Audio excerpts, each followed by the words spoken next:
in corte d'assise per una rapina. Conversando con lui una volta mi disse con amarezza: potrei scrivere un libro bianco sui miei rapporti con la giustizia italiana, sulle accuse, le sentenze, le requisitorie dei pubblici ministeri, le arringhe.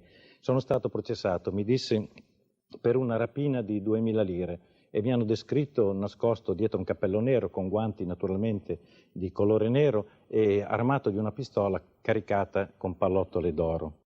Enzo Biagi parla di Pierpaolo Pasolini e della giustizia, 1971. Stai ascoltando Radio Libertà, la tua voce libera, senza filtri né censure, la tua radio. Un nuovo modo per sostenere la tua radio. Visita radiolibertà.net. Ti basta un click e potrai versare il tuo contributo volontario direttamente online. Potrai donare con ogni tipo di carta di credito, anche prepagata. Ti aspettiamo online su radiolibertà.net. Sostieni la tua radio con il tuo contributo volontario. Radio Libertà. La tua radio. Diamo voce alla nostra gente. Va ora in onda la rassegna stampa.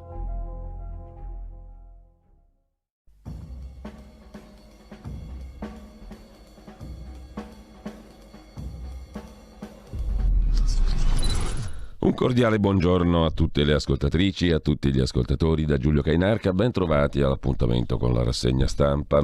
È il 14 febbraio, lunedì, sono le 7:33.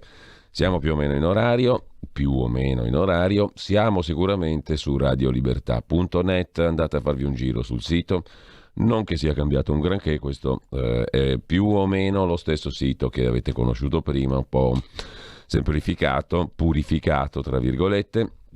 In ogni caso andate a farvi un giro là sopra, il palinsesto, i podcast e la sezione Sostienici, che è sempre essenziale.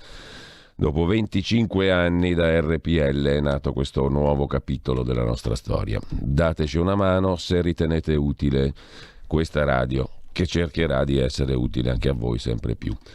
Comunque radiolibertà.net, e intanto come sempre diamo uno sguardo anche alla prima pagina dell'agenzia ANSA. Situazione critica in Ucraina, no ai voli sul Mar Nero, stabilisce Kiev. Berlino, pure la Germania, parla di situazione critica e stallo nei colloqui tra Biden e Putin.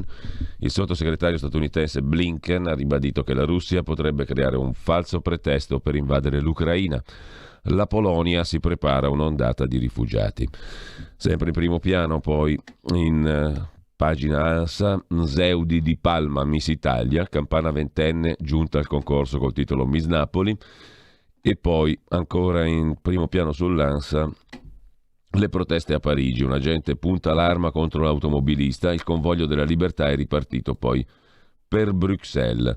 Le proteste a Parigi sono relative al fatto che il capo della polizia di Parigi ha chiesto un'indagine a seguito della diffusione sui social network di un video che mostra un poliziotto che punta l'arma contro un automobilista durante manifestazioni no vax. Il video mostra un poliziotto che esce dall'auto, pistola alla mano, dopo aver inseguito e fermato un'auto sulla quale viaggiava un gruppo di manifestanti che sventolavano la bandiera francese.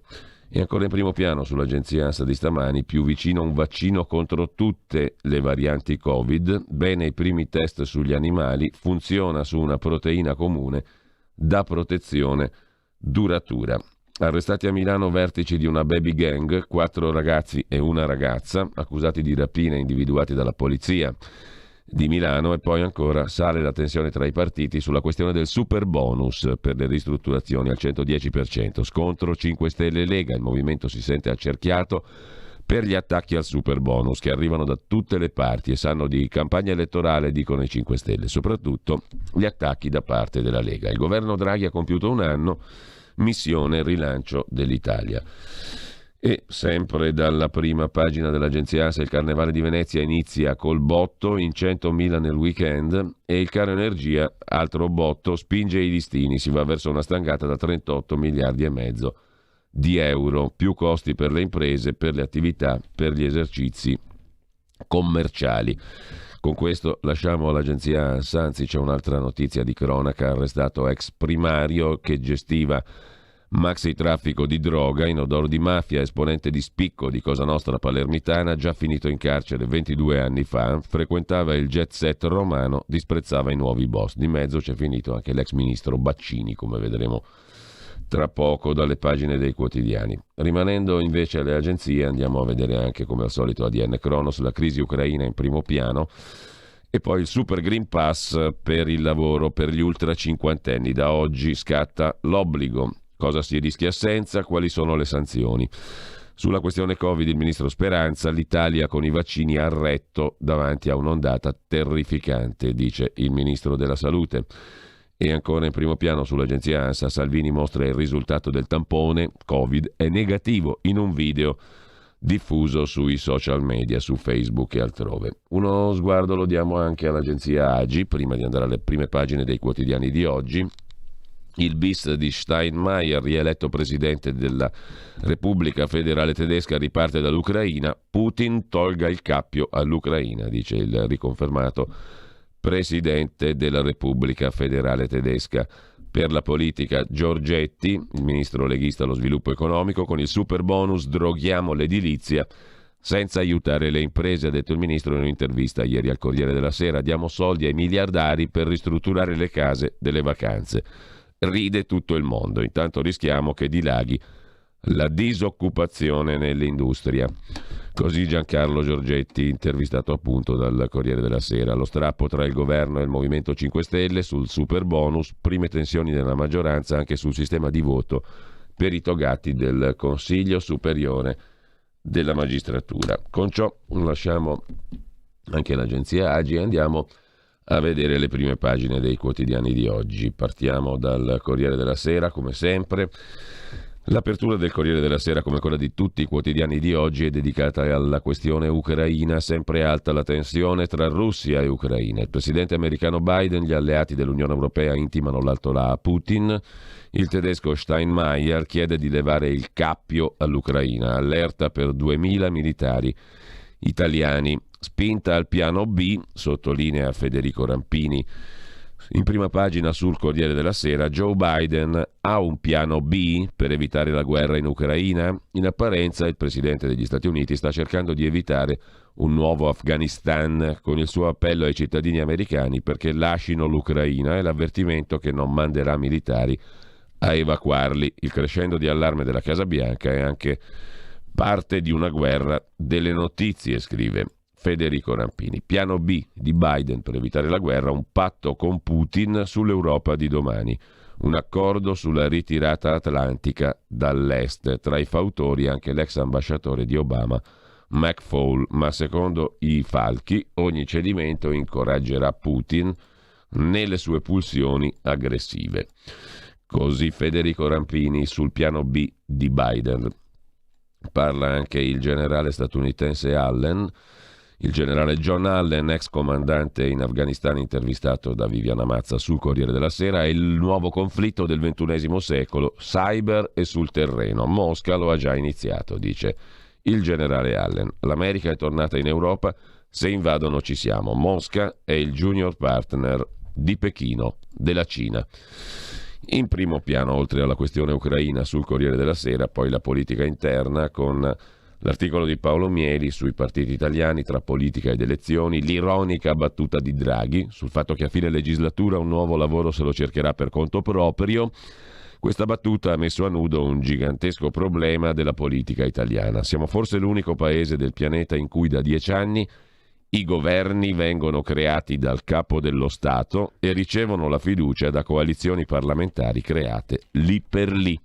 L'approvazione per via elettorale delle coalizioni è del tutto marginale e talvolta nulla. Il consenso di deputati e senatori a questi governi è motivato dalla volontà di non misurarsi con le urne per non mettere a rischio il seggio. Il tutto giustificato con le varie emergenze: economica, sanitaria, domani sarà l'Ucraina. Gli elettori possono attendere. Può darsi che lo sconcerto generato da questa attitudine abbia qualcosa a che fare con le ondate astensioniste in costante crescita. Draghi pareva essere il nome giusto per l'astuta politica italiana per metterci al riparo e avviarci a un secondo decennio del tutto simile a quello che ci siamo lasciati alle spalle.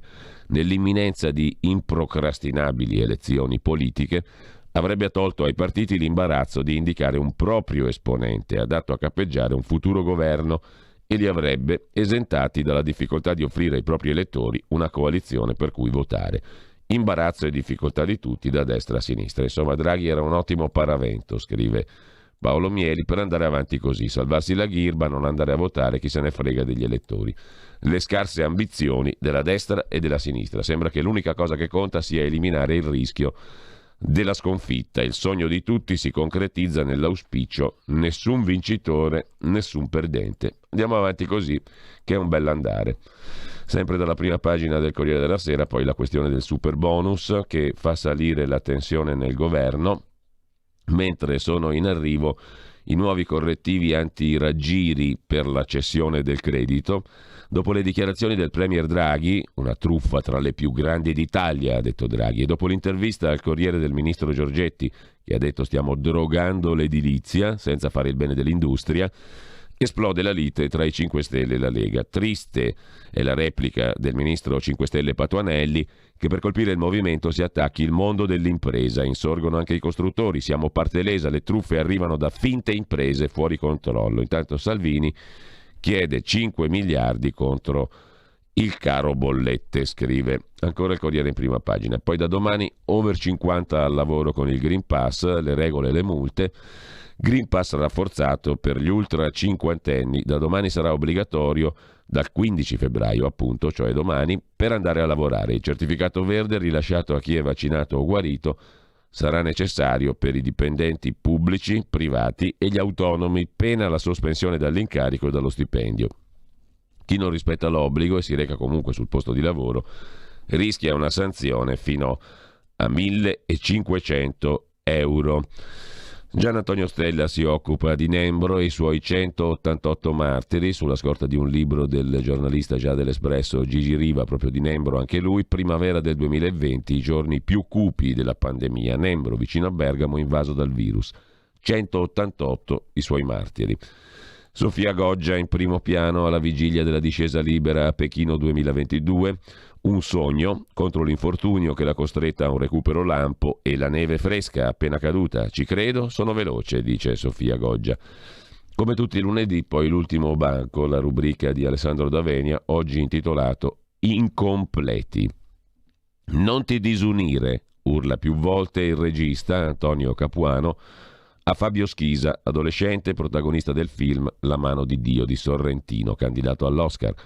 Fabietto, così lo chiamano, intrattiene una chiacchierata notturna con l'artista a cui ha confidato di voler fare cinema, ma non capisce il reiterato comando e chiede spiegazioni. Sul far dell'alba, di fronte al mare, arriva la risposta. Per raccontare bisogna essere onesti con il proprio dolore, la sola cosa che abbiamo da dire. La scena mi ha commosso e mi sono trovato ad analizzare la composizione spirituale delle mie lacrime. Vi ho trovato il dramma che viviamo ogni giorno, la nostra disintegrazione interiore e, sua diretta conseguenza, la disunione esteriore. Siamo soggetti frantumati individualmente e socialmente, i cui pezzi, individuo vuol dire ciò che non può essere più diviso, raramente riescono a unificarsi attorno a qualcosa che dia senso e gusto alla vita. La testa, il cuore e il corpo lottano tra loro per avere la meglio e ciò che uno di loro ottiene non va bene per l'altro. Amiamo persone che ci fanno del male, mangiamo o smettiamo di mangiare per un vuoto incolmabile, ci abbandoniamo a dipendenze consolanti ma distruttive, non capiamo il senso del nostro dolore anche se ci assedia. La nostra vita è un campo di battaglia in cui siamo noi a fare la guerra a noi stessi per poi riversare la nostra disintegrazione sul mondo e sugli altri, rendendoli ora colpevoli, ora vittime, scrive Alessandro D'Avenia in prima pagina sul Corriere della Sera. Tutto questo dimostra che noi, per essere felici, dobbiamo essere uniti in noi e con gli altri. Ma come fare? Come può essere proprio il dolore che ci rende mancanti, fragili e incompleti a darci unità?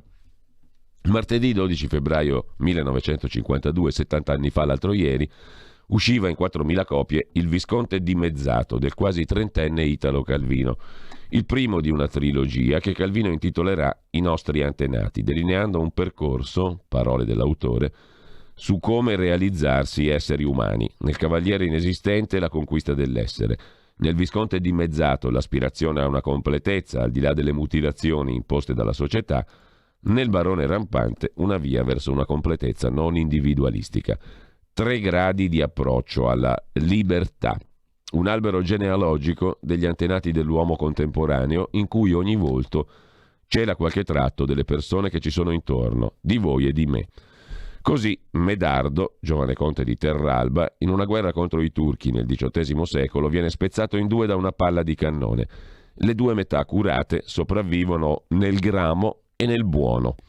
Calvino, osserva D'Avenia, non narra la mescolanza di male e bene, caratteristica dell'uomo, ma la sua faticosa ricerca di completezza. Una guerra interiore ci spezza, ci rende impossibile essere noi stessi e rapportarci alla realtà in modo sano. Da un lato c'è la bestia, il gramo, che tutto taglia, gli altri e il mondo. Dall'altro c'è l'angelo, il buono, che tutto aggiusta, gli altri e il mondo.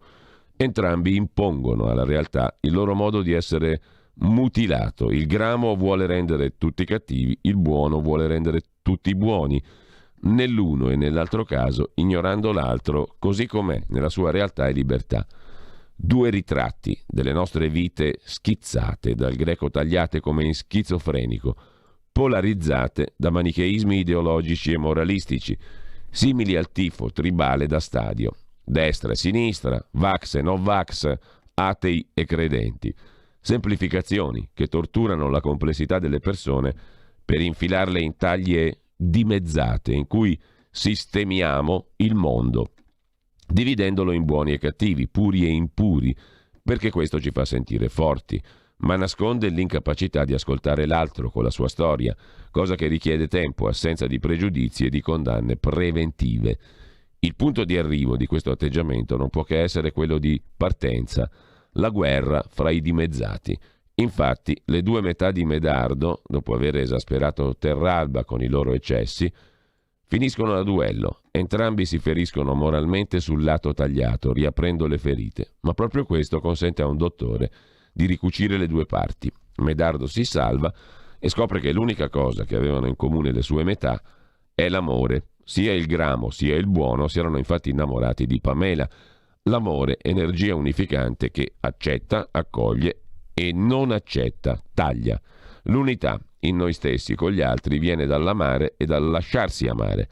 L'uomo non è né solo bestia, né solo angelo, né solo spirito, né solo carne, ma spirito incarnato, e l'amore ha il potere di unire lo spirito e la carne in modo sempre più completo, cosa che si manifesta con un profondo, stabile senso di pace, segnalato dal dilagare di app che aiutano a rilassarci, meditare, dormire, ma non basta mai perché il problema è più profondo. Un bambino piccolo, dopo aver rotto un vaso, non va forse a gettarsi proprio tra le braccia del padre o della madre? Vuol sapere se a essere andato in frantumi è un oggetto o lui stesso. Solo l'amore può dargli la risposta: tu resti intero anche se hai fatto questo. Il bambino non si identifica più col suo errore, ma con l'abbraccio che gli è dato. Il Medardo diviso di Calvino è antenato del Fabio di Sorrentino, ma la nuda e inguaribile verità del suo dolore, necessaria al ragazzo per non disunirsi e per poter raccontare storie, a mio parere non basta. Il dolore, si avvia a concludere Alessandro D'Avenia, il dolore che ci spezza e divide è proprio l'occasione con cui la vita ci porta all'amore, porta l'amore a noi, perché solo l'amore può suturare le nostre ferite. Ogni mancanza, caduta, dolore, cioè ogni divisione interiore, ci ricordano che siamo incompleti, conducendoci sull'abisso in cui scopriamo se la nostra vita è appesa al nulla o all'amore, o almeno alla speranza di viverlo.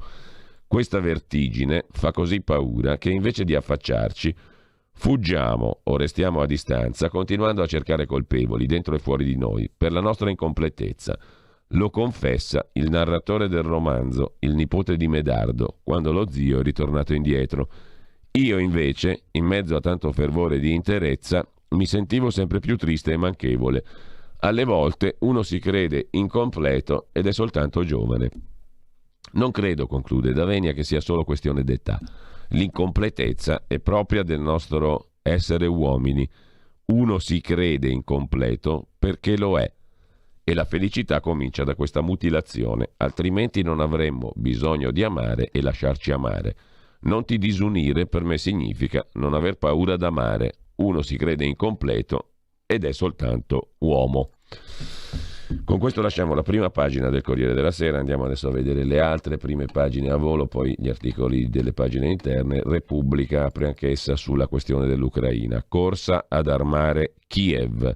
2000 tonnellate di munizioni, missili anticarro e antiaereo all'Ucraina da Stati Uniti, Regno Unito, Polonia, Lituania, Estonia. Scholz incontra oggi Zelensky, il premier ucraino, il presidente, e domani Putin per tenere in vita la pace, la mediazione tedesca. Varsavia lancia l'allarme profughi, voli di linea verso la sospensione, cieli del Mar Nero off limits. Per quanto concerne invece le questioni italiane, un'intervista al ministro dei trasporti e delle infrastrutture Giovannini. Lo Stato pagherà i costi da inflazione, negli appalti pubblici l'inflazione non sarà a carico delle imprese. Per il Mezzogiorno ci siamo posti l'obiettivo del 56% delle risorse, non del 40%. Per il PNRR è stata una scelta politica, dice il ministro Giovannini. E poi lo scontro sul Green Pass. La Lega tenta di cancellare il Green Pass da fine marzo con una modifica alla Camera che verrà votata mercoledì. Per Salvini va abolito a marzo il Green Pass, sintetizza Repubblica. Da Repubblica passiamo alla Stampa di Torino. Anche sulla Stampa l'argomento d'apertura è la crisi ucraina. Ultime prove di dialogo, il presidente americano chiama quello ucraino Zelensky, risposta decisa in caso di attacco e allerta sul Mar Nero, no ai voli civili. Il cancelliere tedesco Scholz domani a Mosca, la tensione resta alta. Draghi schiera 250 soldati, c'è un'intervista a Lorenzo Fontana per la Lega, il vero nemico è la Cina, dice il vice segretario leghista e responsabile esteri della Lega. Dialogo con la Russia non significa debolezza, tuteliamo l'economia. La collocazione internazionale dell'Italia non è in discussione, l'atlantismo è un punto cardine. La Lega è disponibile anche a valutare eventuali sanzioni nei confronti della Russia, a patto che non siano un boomerang economico per l'Italia, dice il responsabile esteri e vice segretario federale della Lega Lorenzo Fontana, convinto che però si debba ancora tentare la strada del dialogo e chiedendo anche che l'Italia sia meno silente nella controversia tra Stati Uniti e Russia. Secondo me la guerra non la vuole nessuno, in realtà, osserva Fontana, ma purtroppo questo non vuol dire che poi non capiti. Credo che nessuno abbia interesse a fare una vera guerra, di certo spero che non succeda nulla, perché una guerra sarebbe una catastrofe per l'Europa e per tutti. L'Europa dal punto di vista geopolitico purtroppo non esiste, dobbiamo prenderne atto, si è visto un ruolo di Macron, si è visto quanto manchi la Merkel alla Germania, l'Italia troppo silente per gli interessi economici che ha. La totalità del gas che usiamo passa dall'Ucraina, bisognerebbe cercare una mediazione. Mario Draghi si è mosso poco? In generale ho visto un'Italia un po' silente, dice Fontana alla Stampa. Poi non mi permetto di giudicare, io non so tutto, parlo in base a quello che vedo sui canali ufficiali e magari c'è stato un lavoro non ufficiale. Però questo ruolo, in questi giorni, dobbiamo cercare di usarlo nel migliore dei modi, perché un conflitto per noi potrebbe avere un effetto devastante. L'Italia, l'appartenenza alla NATO, l'amicizia della Lega con la Russia. Personalmente non sono mai stato in Russia, risponde Fontana. L'atlantismo non è in discussione. Detto questo, abbiamo rapporti commerciali importanti con la Russia. Abbiamo interesse a mediare, ma anche gli Stati Uniti hanno interesse a una composizione. La vera sfida è con la Cina. Penso che anche a Biden non sfugga questo. Questa situazione sta spingendo la Russia nelle braccia della Cina. Avere un rapporto con la Russia non significa essere deboli, ma agire per evitare conflitti gravissimi. Il che non significa cambiare sfere di influenza. Quanto alle sanzioni contro la Russia, l'unica cosa che mi preme, osserva Lorenzo Fontana, è questa: fare attenzione, perché l'altra volta le sanzioni sono state una mazzata per la nostra economia. L'Italia perse 1 miliardo di euro all'anno, soprattutto per le imprese del nord-est. Le sanzioni ci possono stare, non sono assolutamente contrario, ma facciamo in modo che non sia un boomerang. Se si trova una quadra, garantendo che l'Ucraina non entri nella NATO nei prossimi anni e assicurando zone di autonomia nella regione est del paese, i margini per un accordo ci sono. Quanto allo schieramento dei militari italiani lungo il confine sud-est dell'Unione Europea, se dovesse servire, chiaramente però, osserva Fontana, ci vuole un dibattito parlamentare. A quel punto dovrebbe essere coinvolto il Parlamento. Circa il fatto che il governo rischi di andare in difficoltà, visto che nella maggioranza ci sono super atlantisti come Renzi e fautori del dialogo con Mosca come la Lega, quello che ho detto finora, conclude Fontana, mi sembra buon senso, non penso che il governo andrà in difficoltà. Credo che tutti saranno d'accordo se si trova una mediazione, perché la guerra non la vuole nessuno. Così Lorenzo Fontana sulla Stampa di Torino. Neutralizzare Kiev, l'obiettivo di Putin, è il pezzo di commento di Lucio Caracciolo, e poi la troppa prudenza nelle scelte di Roma e guerra gas e petrolio per l'Italia il conto più alto. Di spalla invece la vicenda vaccini. Parla Sergio Abrignani, membro del Comitato Tecnico Scientifico, professore ordinario di immunologia alla Statale di Milano. Finché il virus continuerà a circolare, la vaccinazione resterà necessaria, probabilmente durerà anni, dice il professor Abrignani, che fa il punto sulla campagna vaccinale, mentre domani scatta l'obbligo del Super Green Pass sul lavoro per gli ultra cinquantenni. Ancora in primo piano sulla Stampa, poi un altro tema, quello del cancro infantile. Paola, Davide e gli altri, domani è la giornata mondiale contro il cancro dei bambini. Le storie di piccoli eroi, le racconta Annalisa Cuzzocrea in prima pagina appunto sulla Stampa di Torino. Che chiudiamo con il chirurgo che opera gratis per la voce di chi cambia sesso. Alcune sono terrorizzate a pronunciare un innocuo ciao, altre sgranano gli occhi e non credono alle loro orecchie. Sulla sedia dello studio torinese di Andrea Cavalot, per centinaia di persone inizia una nuova vita. Prima di rivolgersi a lui, una voce maschile abitava un corpo femminile. Il chirurgo opera gratis per la voce di chi cambia sesso. Dalla Stampa passiamo adesso alla Verità di Maurizio Belpietro. L'apertura della Verità di stamani: hanno abbandonato i medici di base, una riforma datata 2003 mai avviata, arrivate le cure, gli oltre 50.000 medici non le somministreranno. Tra vigile e attesa, protocolli sbagliati, mancate visite, ruolo secondario nei vaccini, il sistema territoriale esce a pezzi dalla pandemia.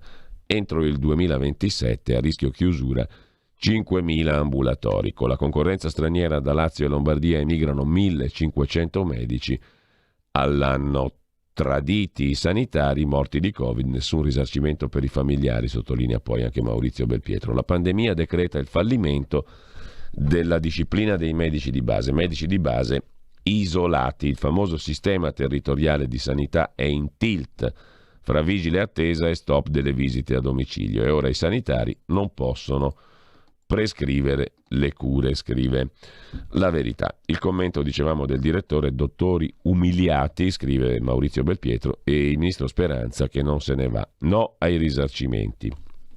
Vito Lattanzio era un politico di seconda fila che, dopo aver trascorso diverse legislature fra i banchi della Democrazia Cristiana, fu nominato ministro della difesa nel governo Andreotti. Restò in carica un anno, il tempo di essere travolto dal caso Kappler, la fuga del criminale di guerra che predispose il massacro delle Fosse Ardeatine. A dire il vero, Lattanzio non aveva una responsabilità diretta nell'evasione del comandante delle SS dall'ospedale militare dove era ricoverato. Tuttavia, di fronte allo scandalo e all'indignazione dei parenti delle vittime della strage, sentì, o gli fecero sentire, la necessità di fare le valigie e mollare la poltrona, cosa che fece all'istante.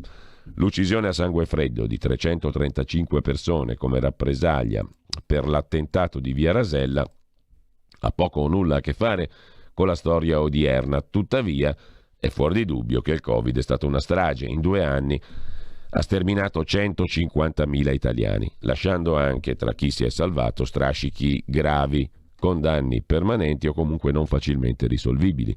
Tutto ciò per dire che chi aveva il compito di vigilare sulla salute dei cittadini non può cavarsela sempre facendo spallucce o nascondendosi dietro gli esperti. Probabilmente avete capito dove vado a parare. Più passa il tempo, scrive Belpietro, più ritengo insopportabile che Roberto Speranza rimanga tranquillamente al suo posto come se niente fosse. Traditi i sanitari morti di Covid, nessun risarcimento per i familiari, lo Stato volta le spalle ai cosiddetti angeli delle corsie, che hanno affrontato la prima ondata senza protezioni, contando tantissime vittime. Neanche stavolta, però, Speranza trova la dignità di lasciare la poltrona, scrive Maurizio Belpietro in prima pagina sulla Verità. A centro pagina, invece, è Marcello Veneziani, che si occupa della Corte Costituzionale che decide il nostro futuro sull'eutanasia, la giustizia e la droga. Al vaglio della Corte i quesiti referendari. Bioliberismo? Potremmo solo sballarci o ucciderci. Ma c'è anche, dopo San Valentino, la nuova normativa per gli ultra cinquantenni senza Green Pass e senza lavoro. Traditi dalla CGIL di Landini, scrive La Verità con Francesco Borgonovo. A pagina 2 la CGIL celebra Santo lascia passare, causa dell'apocalisse occupazionale. Grazie alla complicità del sindacato, da domani sospesi dal lavoro 500.000 ultra cinquantenni. Tornando invece alla questione dei referendum, domani al vaglio della Corte Costituzionale arriveranno i referendum su eutanasia, droghe leggere e giustizia. Se vincerà il bioliberismo, ci resterà soltanto il diritto di ucciderci e di sballarci, mentre nella sfera pubblica il governo ci impone divieti sempre più stringenti, scrive Marcello Veneziani. L'altro commento, invece, quello sui referendum sulla giustizia, è affidato a Daniele Capezzone. La chance di disarticolare la corporazione togata che nessuno osa sfiorare. Non sarà la politica a sfidare il più intoccabile dei poteri. Spetta ai cittadini, consulta permettendo, portare i magistrati tra i comuni mortali. Mai più una legge vassalli, scrive ancora Daniele Capezzone. Sono 6, come sapete, i referendum. Ce ne siamo occupati a lungo in fase di raccolta firme, elezioni del CSM, responsabilità diretta dei magistrati, equa valutazione dei magistrati, separazione delle carriere, limiti agli abusi della custodia cautelare in carcere e abolizione della legge Severino, cioè la cancellazione dell'automatica incandidabilità, ineleggibilità e decadenza dei pubblici uffici per i condannati in qualunque grado di giudizio. Il referendum si propone di evitare la sospensione di innocenti che poi dovranno essere reintegrati nelle loro funzioni pubbliche. Peraltro ci sono anche i referendum su eutanasia e droga, e questo è l'oggetto del commento di Marcello Veneziani. Se vince il bioliberismo, l'unico diritto che resta è quello di farsi e disfarsi. Ognuno compia le sue scelte, anche estreme, su fine vita e sballo. Assurdo pretendere però la complicità dello Stato, che intanto riempie di divieti la nostra sfera pubblica. I quesiti in questione sono l'omicidio del consenziente, l'abrogazione parziale della norma che punisce il reato di omicidio del consenziente. La fattispecie viene di fatto depenalizzata, resta assimilata all'omicidio solo nei casi in cui il fatto è commesso contro un minorenne o contro una persona incapace o obbligata con la violenza ad acconsentire. L'altro referendum propone l'abrogazione parziale di disposizioni penali e amministrative in materia di coltivazione, produzione e traffico illecito di sostanze stupefacenti. In particolare la depenalizzazione della coltivazione di qualsiasi pianta, restano escluse detenzione, produzione e fabbricazione di sostanze riconducibili a condotte diverse dall'uso personale, l'eliminazione della pena detentiva per reati relativi a cannabis e sostanze assimilate, esclusa però l'associazione finalizzata al traffico illecito, l'eliminazione della sospensione della patente, sanzione attualmente destinata a tutte le condotte finalizzate all'uso personale di qualsiasi droga. Così sulla Verità di oggi, il focus sui referendum dei quali decide la Corte Costituzionale domani. Intanto sui soldi contro il caro bollette, lo stesso partito spartito, anzi del Conte bis, scrive Paolo Del Debbio. L'industria si ferma. Sui fondi per calmierare le bollette il governo segue lo schema del Conte bis sui ristori Covid. Grandi annunci, ma poi alle aziende arrivano briciole. Intanto i distretti industriali di eccellenza stanno morendo. A Sassuolo, famosa per la ceramica, gli ordini continuano a crescere, ma rischiano di rimanere inevasi a causa dei costi di produzione insostenibili. Il dizionario di Silvana De Mari chiude la prima pagina della Verità, nessuno provi a giustificare la pedofilia, e Mario Giordano manda una cartolina al professor Matteo Bassetti. Quando chiederà scusa a Montagnier, che è scomparso l'altro giorno, Luc Montagnier. Questa è la domanda, la cartolina che Giordano manda appunto al professor Bassetti. Per una persona che ha dedicato la vita alla scienza, ha fatto scoperte come quelle sull'AIDS e ha vinto il premio Nobel per la medicina, non deve essere stato facile finire i suoi giorni sentendo nelle orecchie un Bassetti qualsiasi che gli dava del rincoglionito con demenza senile. Mai tanta violenza era stata usata nel dibattito tra scienziati. Lei, caro Bassetti, l'ha usata nei confronti di uno che in fatto di meriti scientifici aveva non poco da insegnarle. Caro Bassetti, ora si scuserà con Montagnier.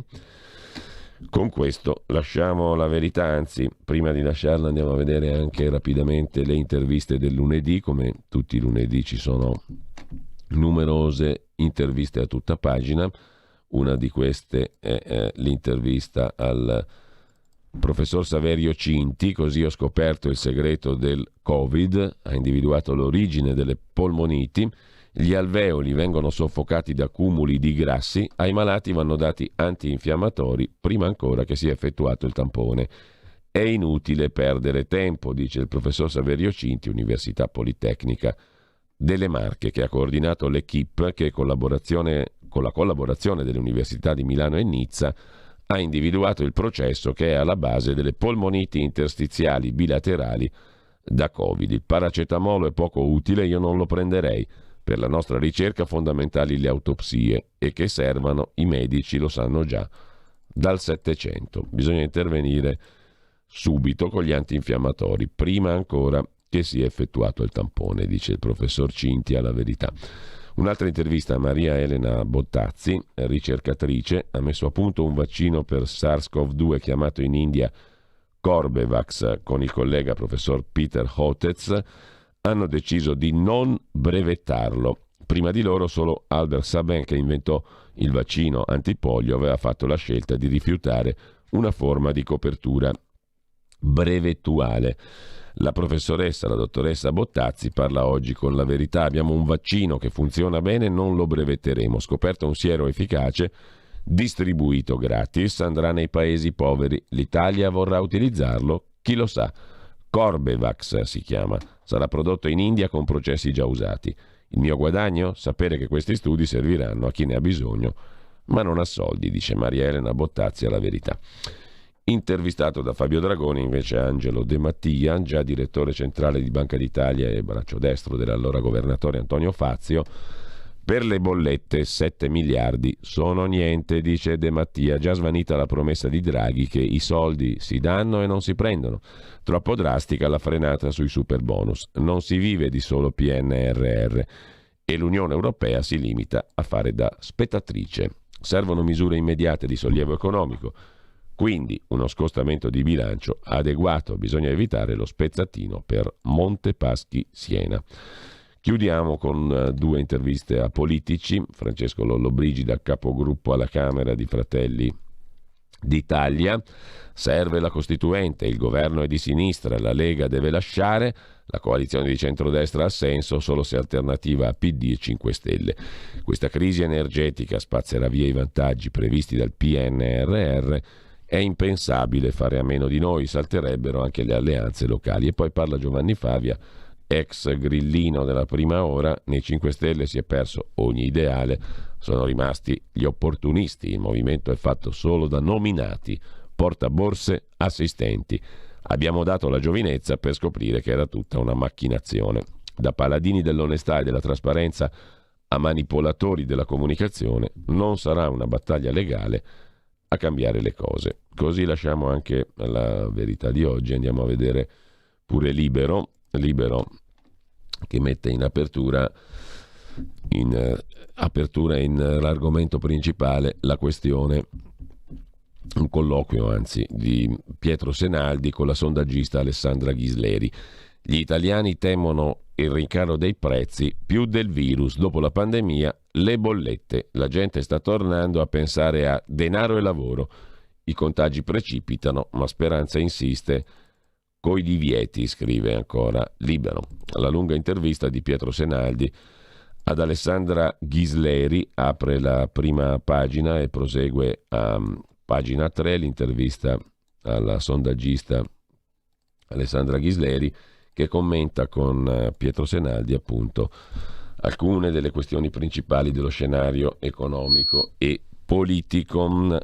Spiega la direttrice di Euromedia Research che gli italiani ormai temono appunto il caro prezzi più del Covid. Le prossime elezioni si giocheranno soprattutto su soldi e lavoro. Se il virus diventa meno aggressivo, il movimento Novax sparisce. Un consiglio a Salvini. Salvini può contare su una grande squadra, da Giorgetti ai governatori del nord che godono di ampia credibilità.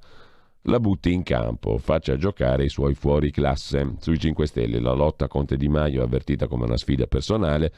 Fratelli d'Italia, Meloni ha fatto il salto alle europee, ha dalla sua la coerenza, ma potrebbe avere difficoltà nel dare credibilità ai suoi messaggi, poco realizzabili. Sul centrodestra, dice ancora Ghisleri, la coalizione è un cappello con 3 teste, ciascuna vuole una cosa diversa.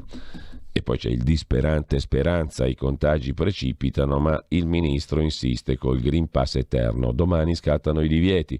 Mezzo mondo riparte, ma il governo difende una delle strette più dure dall'inizio della pandemia.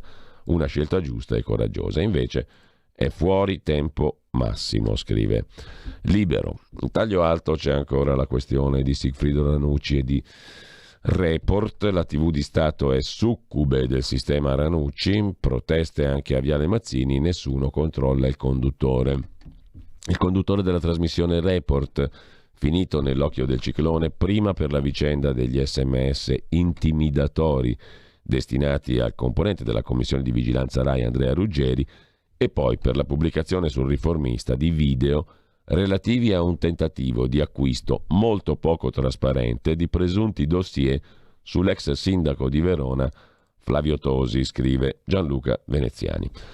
Ebbene, il conduttore di Report beneficia tuttora di silenzi, inazioni e titubanze da parte di una grossa fetta della politica, della Corte dei Conti e di gran parte della stampa. Soprattutto gode di una tutela esagerata, incomprensibile da parte dei vertici della Rai. Ad attaccare Ranucci, Lega, Forza Italia, renziani e i giornali di centrodestra. La Rai succube del sistema Ranucci.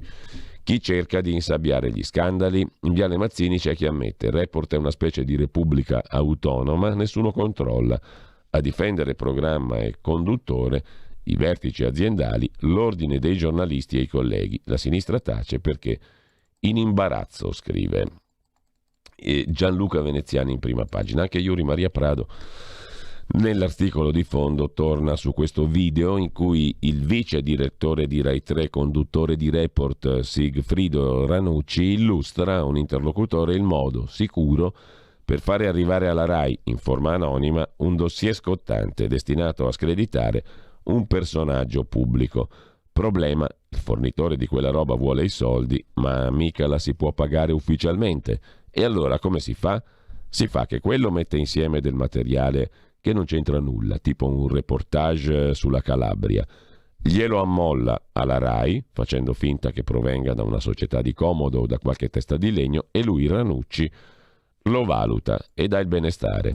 Quelli prendono i soldi per una cosa posticcia e intanto quella vera, la roba che scotta, arriva sotto banco e resta in forma anonima, pronta per l'uso che ne farà questo bel giornalismo investigativo. Intervistato dal Corriere, Sigfrido Ranucci aveva dichiarato: noi i dossier anonimi li cestiniamo.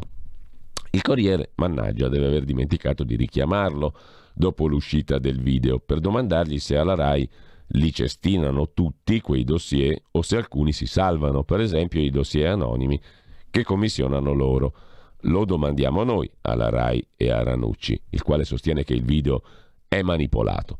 È stato sì o no richiesto a qualcuno, il tipo che parla con Ranucci, di spedire roba anonima alla TV pubblica con la promessa di pagargli coi soldi pubblici materiale fasullo per giustificare l'operazione? Perché qui delle due l'una: o la manipolazione di cui si lamenta Ranucci riguarda questa circostanza, e allora lo deve provare, Oppure quel video può essere manipolato quanto si vuole, ma quella parte c'è e rivela un fatto che scandaloso è poco.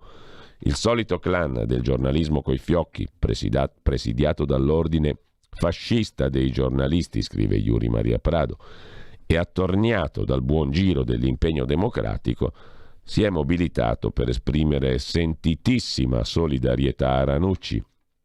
E va bene, ma solidarietà per cosa? Perché è falso ciò che gli si imputa o perché la TV pubblica va bene raccogliere dossier anonimi pagando il fornitore per prestazioni farlocche? Siamo creditori di risposte da Ranucci, dai sodali, dai solidali.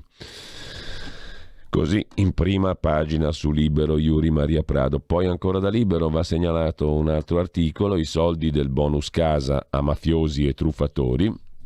La foto di una delle valigie piene di soldi sequestrate per le truffe sul super bonus.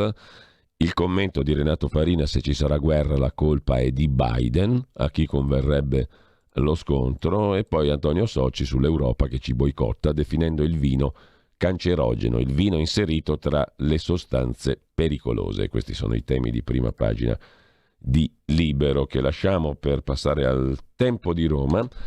Prima pagina che si apre con l'articolo di Francesco Storace, una stangata mai vista, il governo Draghi deve intervenire su che cosa? Sugli aumenti enormi che piombano nelle case degli italiani per le bollette della luce e del gas.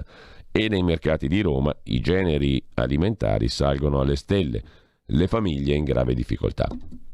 Poi c'è la questione dei balneari all'ultima spiaggia, da oggi si tratta la direttiva Bolkestein, durata e criteri delle concessioni. La questione approda alla Camera dei Deputati. Oggi si apre una partita difficile per il governo e il centrodestra, il rinnovo delle concessioni balneari, scrive Pietro De Leo sul Tempo di Roma. Riassunto, la scadenza è fissata per il 2023, la direttiva Bolkestein sancisce la messa a gara, così il nostro paese è dal dicembre 2020 in pre-procedura di infrazione per violazione della concorrenza. La messa a gara però metterebbe a repentaglio la sopravvivenza di aziende spesso familiari che sugli stabilimenti hanno costruito la loro storia e quella delle località di vacanza. Imprese che hanno investito migliaia di euro per la ricettività e che nelle ultime 2 estati hanno dovuto sborsare fondi per gli accorgimenti anti-Covid, distanziamenti degli ombrelloni, sanificazioni, dunque una nuova spada di Damocle. Qualche giorno fa il vicepresidente della Commissione europea Gentiloni ha ribadito la necessità di riassegnare le concessioni balneari tramite gare, incontrando la dura replica di Salvini che ha parlato di indegna invasione di campo anti-italiana. Oggi inizia alla Camera la discussione generale su una mozione che Fratelli d'Italia ha presentato per prorogare le concessioni di 99 anni. Su questo si snoderà il dibattito e forse si potrebbe delineare un diverso assetto di centrodestra. Vedremo se il centrodestra avrà una divisione su questo punto, sulle concessioni ai balneari. Intanto, sempre dalla prima pagina del Tempo di Roma, niente lavoro da domani per gli ultra cinquantenni senza Green Pass o senza vaccino. La stretta sui lavoratori dipendenti Novax over 50. Nel frattempo, dalla cronaca laziale del Tempo di Roma, i ristoranti chiudono ma l'abuso è servito. In centro, a Roma, molte attività fallite per la crisi non hanno smontato le strutture esterne, gli abusi. Nel centro di Roma moltissime le attività della ristorazione che hanno chiuso, ma in tanti hanno lasciato in piedi le strutture allestite all'esterno senza rimuoverle. Ora diventano abusive. Dalla segnalazione al ripristino possono passare mesi. E poi la vicenda di mafia che ha coinvolto anche l'ex ministro Baccini. Il Tempo la mette in prima pagina e poi a pagina 10, riarrestato il boss dottore medico Giuseppe Guttadauro, ai domiciliari per associazione mafiosa, in carcere il figlio maggiore. I due, padre e figlio, secondo le intercettazioni dei Ross, parlano anche di dare una lezione all'ex ministro Baccini per recuperare i soldi di una nobildonna. Contesa finanziaria sullo sfondo, l'ex chirurgo di Cosa Nostra avrebbe operato per conto della donna contro Unicredit. In ballo 16 milioni di euro. E lasciamo con questo anche il Tempo di Roma. Andiamo a vedere rapidamente il Messaggero, il quotidiano romano, che mette in prima pagina tra le altre cose, una notizia poco rassicurante anche per i guariti di Covid, rischio cardiaco fino a un anno dopo. Uno studio americano su oltre 150.000 pazienti. La probabilità è più alta del 63%, non è poca roba. Chi è guarito dal Covid ha un rischio maggiore di complicanze cardiovascolari fino a un anno dopo l'infezione. Non solo gli ex ricoverati, ma anche chi ha contratto una forma lieve della malattia, soprattutto se ultra sessantenne. A pagina 9 del Messaggero c'è il servizio di dettaglio. Timori per i guariti da Covid, esposti a rischi cardiaci. Secondo gli studiosi statunitensi, il contagio, anche lieve, causa complicazioni a lungo termine. Fino a un anno dopo l'uscita dalla malattia sale la probabilità di disturbi cardiovascolari. I dati sono il risultato del più grande studio clinico condotto fino ad oggi sulle conseguenze dell'infezione. Chi è guarito dalla Covid-19, lo mette al femminile il Messaggero, la Covid-19 ha un rischio maggiore di sviluppare complicanze cardiovascolari fino ad un anno dopo l'infezione. Non solo gli ex ricoverati o coloro che sono fortunatamente usciti dalle terapie intensive però, ma anche chi nei mesi scorsi ha contratto una forma lieve di malattia, specie se si tratta di pazienti ultra sessantenni. Si è infatti più esposti ad aritmie cardiache, coaguli di sangue, ictus, malattia coronarica, infarti o insufficienza cardiaca. Questo è il principale risultato del più grande studio condotto finora sugli effetti a lungo termine del coronavirus. La ricerca è stata svolta dalla Washington University School of Medicine di St. Louis sui dati messi a disposizione dal Dipartimento degli Affari per Veterani tra marzo 2020 e gennaio del 21.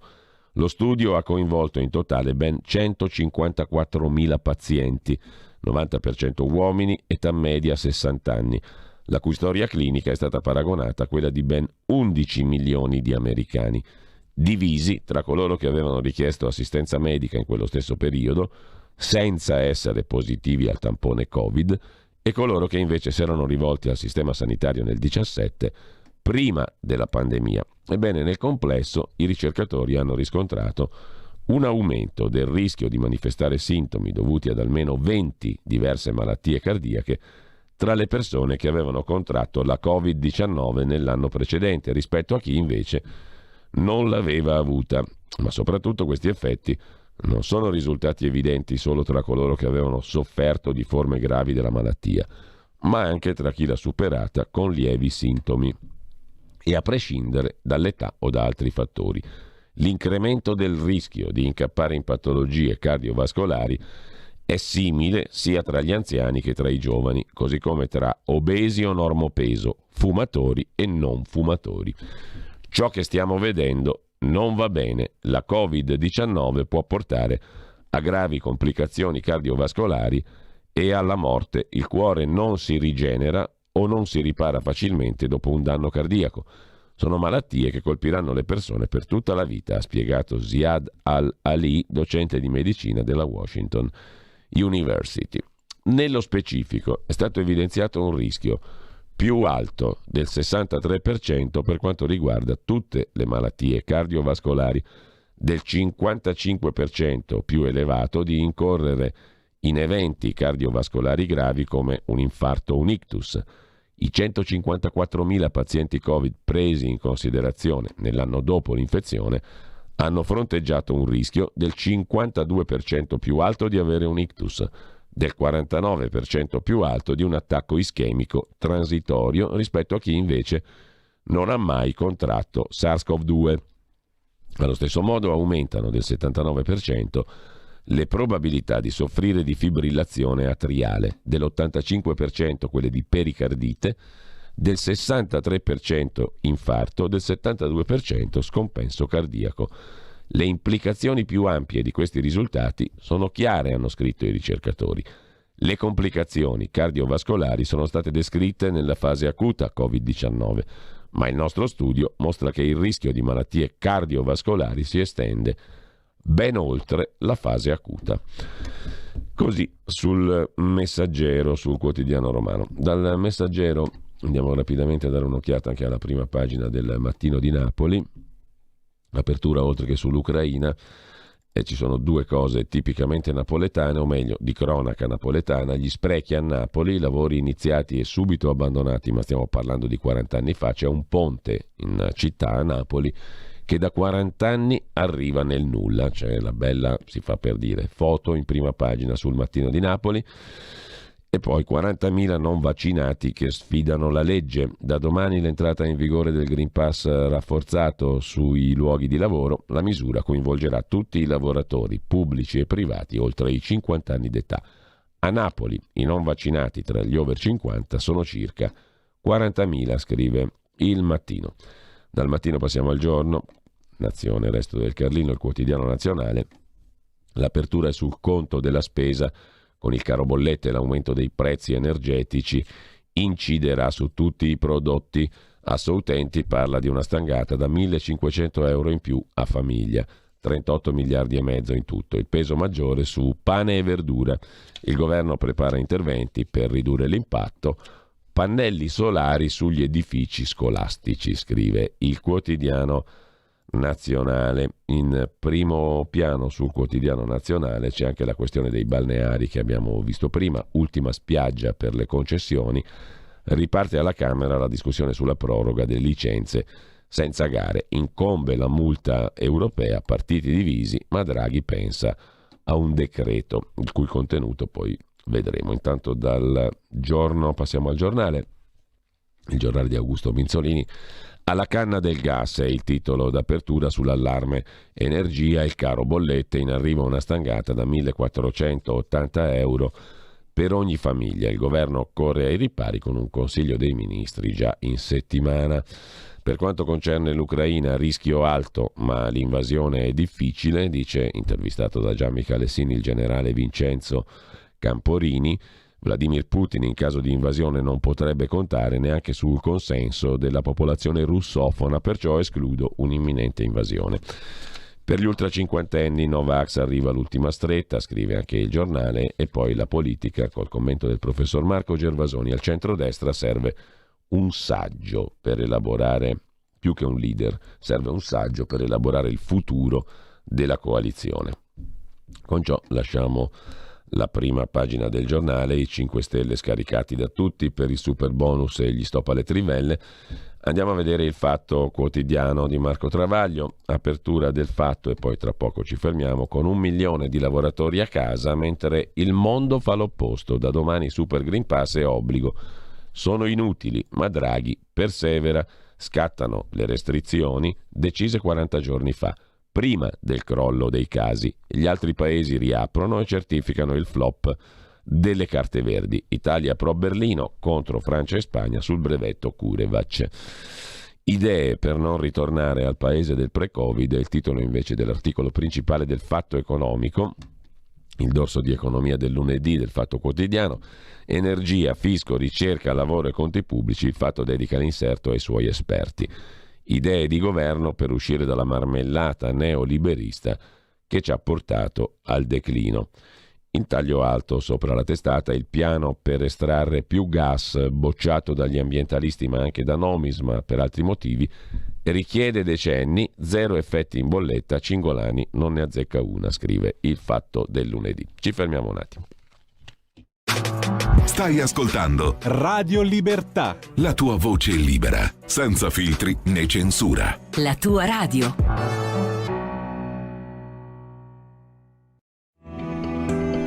Il meteo.it presenta le previsioni del giorno. Inizio di settimana con una perturbazione a carattere freddo che investe parte del nostro paese, temperature in calo. In mattinata tempo in ulteriore peggioramento al nord-ovest e sulle regioni centrali tirreniche con la pioggia e con nevicate quantomeno a quote collinari. Nuvolosità in aumento anche sul resto delle regioni centro-settentrionali, mentre al sud sarà prevalente il sole. Nel pomeriggio maltempo via via più diffuso al nord e sulla Toscana con la piogge anche moderate o forti, quota neve in calo sulle Alpi, specie occidentali. Andrà decisamente meglio sui settori adriatici e al sud. Le previsioni di ilmeteo.it tornano più tardi. Un saluto da Andrea Garbinato. Avete ascoltato le previsioni del giorno.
Il primo brano musicale di oggi non ha alcun bisogno di presentazione, la Rhapsody in Blue di George Gershwin.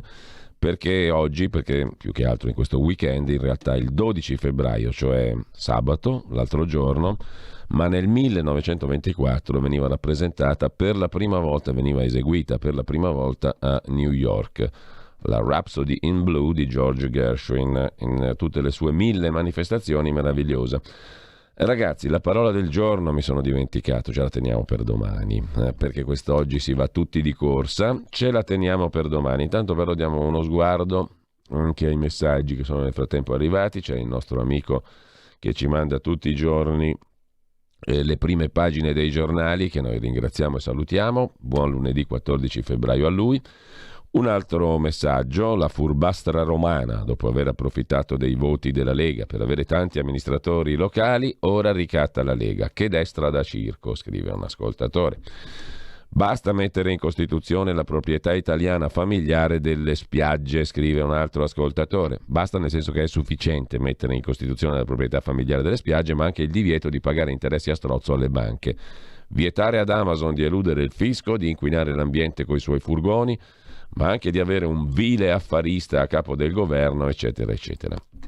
Mi sa tanto che lo studio serve a mascherare i danni da inoculazione obbligata, scrive un altro ascoltatore, credo con riferimento allo studio statunitense relativamente agli effetti sul cuore molto negativi della Covid. Ti pareva, se non arrivava lo studio americano, per quelli non vaccinati il pericolo cardiaco. Tutto questo per che cosa? No, in realtà per quelli vaccinati, non vaccinati, per chi ha fatto comunque il Covid, vaccino o non vaccino, non c'entra niente il vaccino nello studio di cui abbiamo parlato prima, è per chi ha fatto la Covid comunque. Ma naturalmente per far sì che tutti si debbano vaccinare hanno ribaltato quello che fino a qua no. Non era così, caro amico ascoltatore.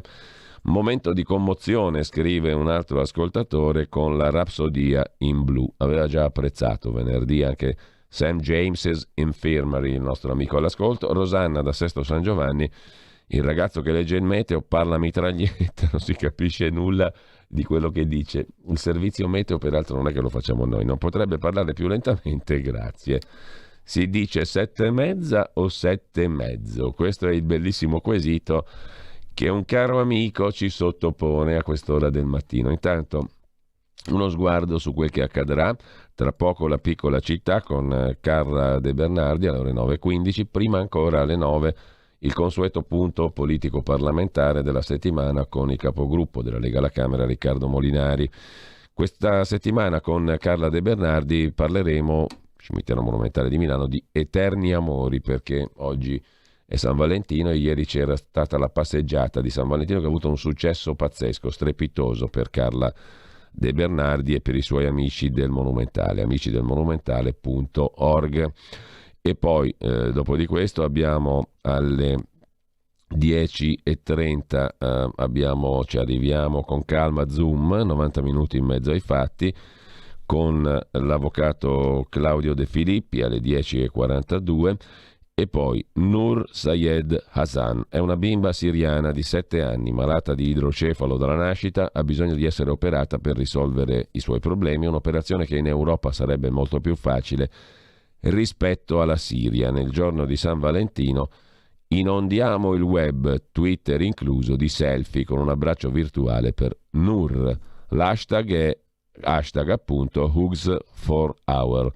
E se volete qui potete dare anche un piccolo contributo sulla pagina Facebook della radio, trovate il tutto. Antonino Danna ne parla con un attivista che segue da tempo le vicende siriane e sta cercando di aiutare il papà di Nur, Abdulatif Sayed Hassan, a curare la bambina, così su Zoom di questa mattina.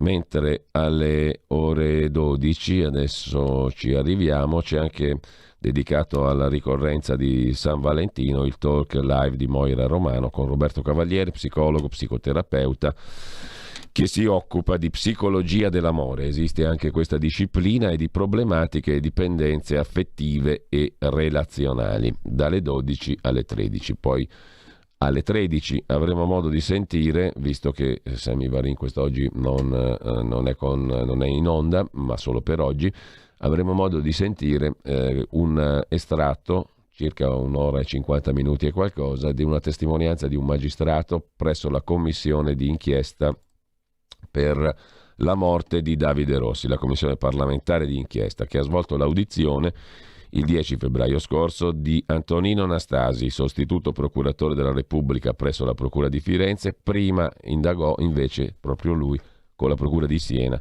sulla morte di Davide Rossi. Ne sentirete delle belle a partire dalle ore 13 e fino alle ore 15. Dopodiché scatta il punto politico di Pierluigi Pellegrin, che dovrebbe essere il periscopio su società, economia, la cultura, ciò che ci sta intorno, per capire da che parte si va, con ospiti che cercano di aiutarci in questa decifrazione della nostra realtà, dal punto di vista economico, sociale e politico, ma prendendo spunto dai fatti per cercare di riflettervi sopra.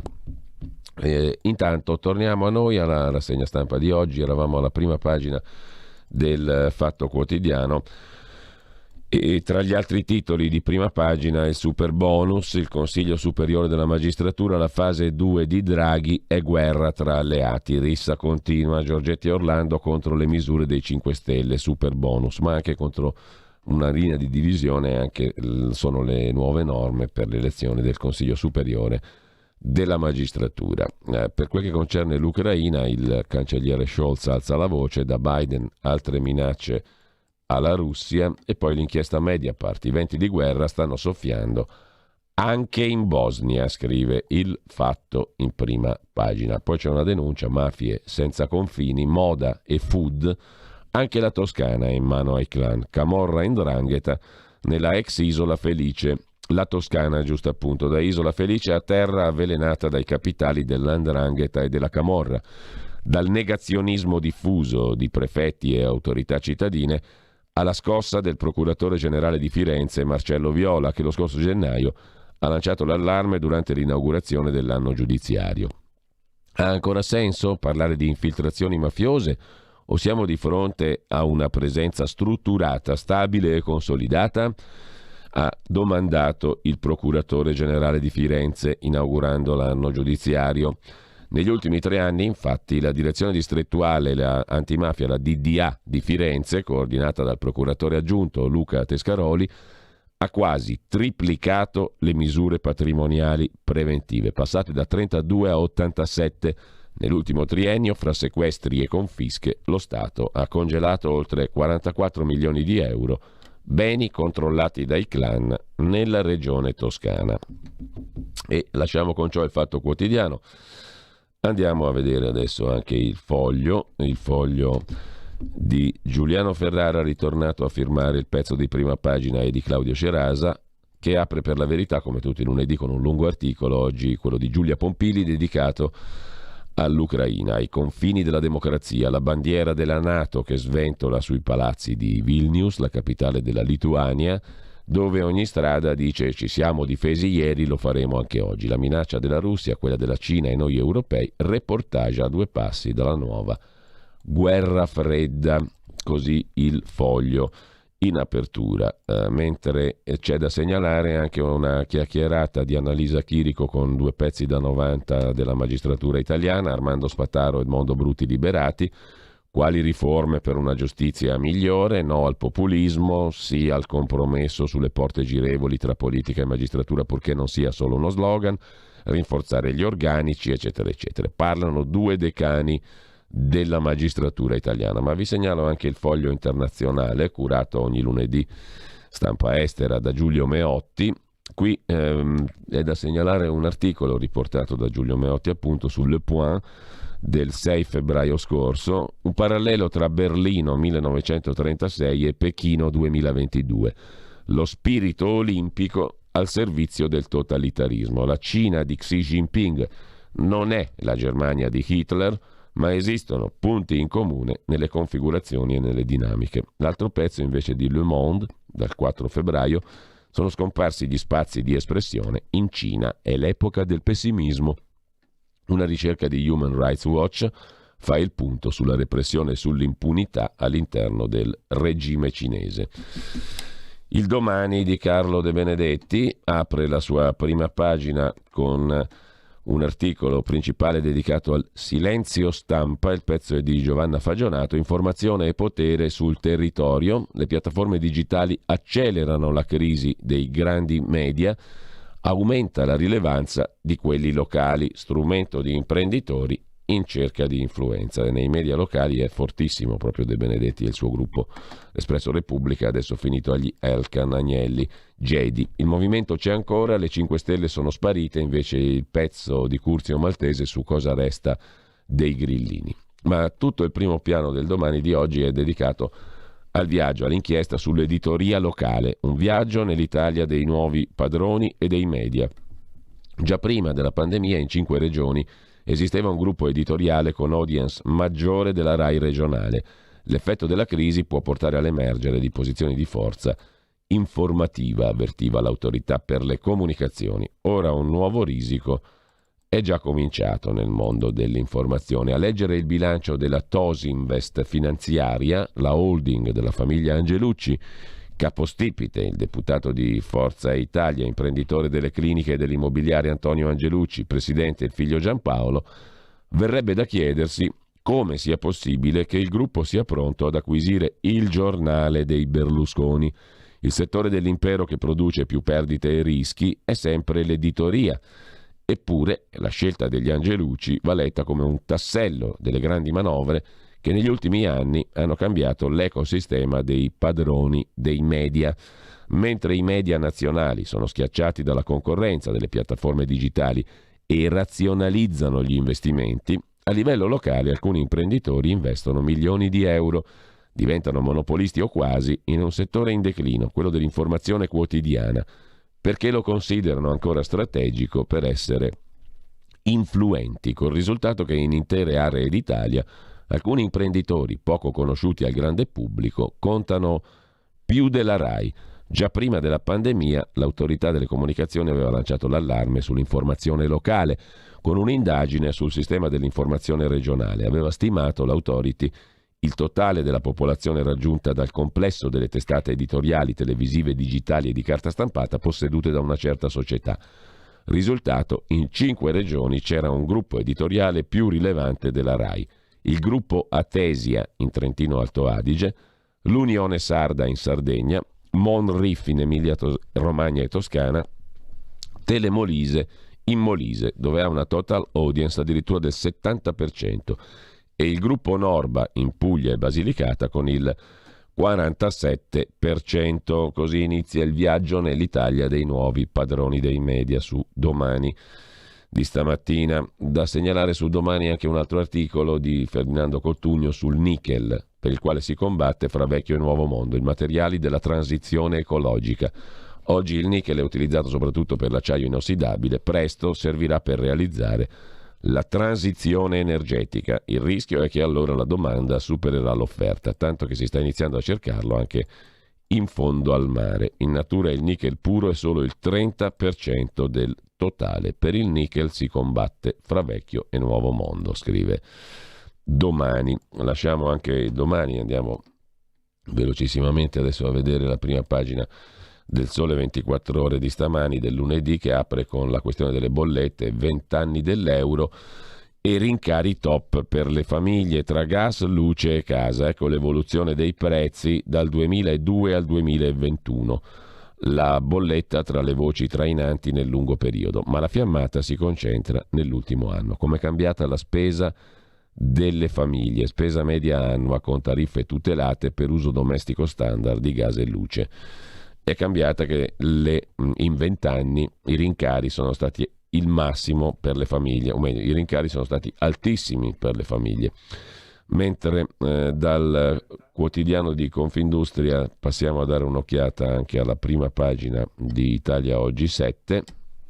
Liberarsi dai debiti si può, con l'esdebitazione chi non può onorare i propri impegni può cancellarli con un colpo di spugna e l'impresa in crisi può puntare alla rinegoziazione dei contratti, scrive Italia Oggi 7 con il suo direttore Marino Longoni. Liberarsi dai debiti è il tema della giornata, mentre lasciamo anche Italia Oggi 7, uno sguardo velocissimo lo diamo ad Affari e Finanza. l'inserto economico e finanziario di Repubblica, che stamattina apre la sua prima pagina con un'analisi di Nomisma che rivela le 4.889 imprese che hanno passato la crisi senza contraccolpi e stanno guidando l'industria italiana. C'è anche un pezzo sulle truffe, le società fantasma, tutti i guai del super bonus, in apertura di Repubblica Affari e Finanza, e poi l'inflazione che morde la liquidità dei risparmiatori italiani. 2 pagine, dicevamo, sono dettagliate da Valentina Conte sulle truffe, le evasioni, le imprese fantasma, cioè tutti i mali del super bonus 110%. Il governo ha già deciso di intervenire, ma sui bonus edilizi sono stati registrati 4 miliardi 400 milioni di crediti inesistenti su 38 totali, di cui 1,5 incassati, 2 miliardi e 3 sequestrati. Una stangata che ricorda i subprime, scrive Repubblica Affari e Finanza. La maggior parte delle frodi riguardano sisma bonus e bonus ristrutturazioni e facciate, perché liberi fino a poco tempo fa da visti e asseverazioni di professionisti. È stato l'anno record inoltre dei banchieri d'affari. La Repubblica Affari e Finanza ci presenta la top 10 degli uomini d'oro. Nel 2021 si sono moltiplicate le operazioni di capitale, mettendo in luce i banker che se ne sono occupati, i quali, nonostante i rischi su materie prime e tassi, dicono che il ritmo di acquisizioni e fusioni rimarrà molto elevato. Banca e finanza non conoscono crisi, insomma.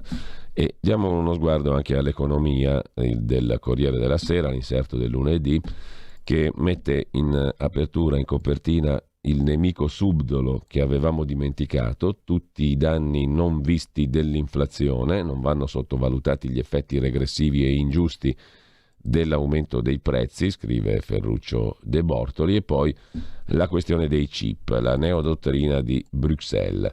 Tra l'ortodossia di Margaret Vestager, commissaria europea, e la politica industriale alla francese, l'Europa sperimenta un nuovo modello per costruire un ecosistema favorevole alla crescita dei grandi gruppi, ma capace di attrarre investimenti esteri e formare capitale umano, con un occhio alla sponda americana che apprezza la questione della autosufficienza per quanto riguarda il digitale, i chips. Ma lasciamo anche l'economia del Corriere della Sera, torniamo a dare uno sguardo veloce alle pagine interne dei quotidiani che abbiamo già sfogliato in prima pagina. Tutte le prime pagine dei giornali si occupano di Ucraina in maniera più o meno interessante. Sul Corriere della Sera, abbiamo detto, Federico Rampini sottolinea che esiste comunque un piano B di Biden per evitare la guerra, un patto con Putin e ragionare insieme a Putin sull'Europa di domani.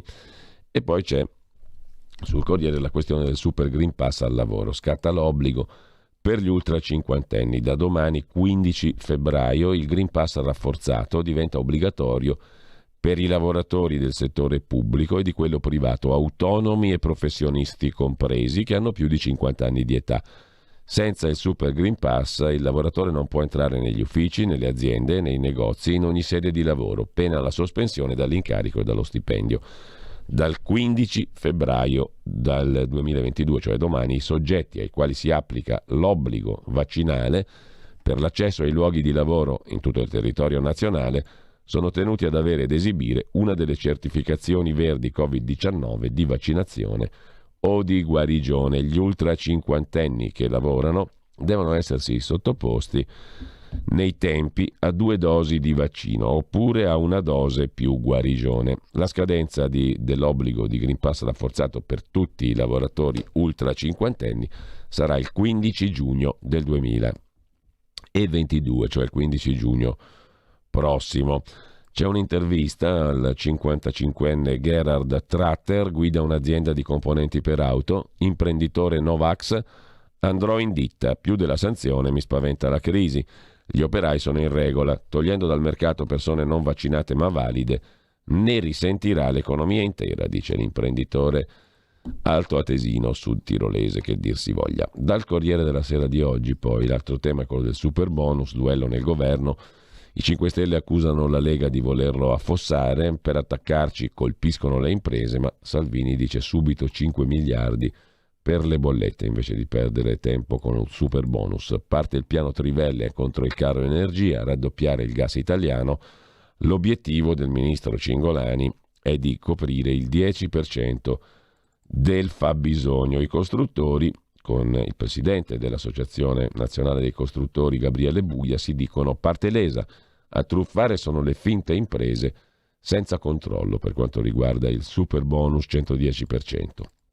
Non siamo noi siamo parte lesa, dicono i costruttori. Come funziona la cessione del credito, quali sono i limiti e i correttivi in arrivo del governo sulla possibilità di trasferire appunto i crediti.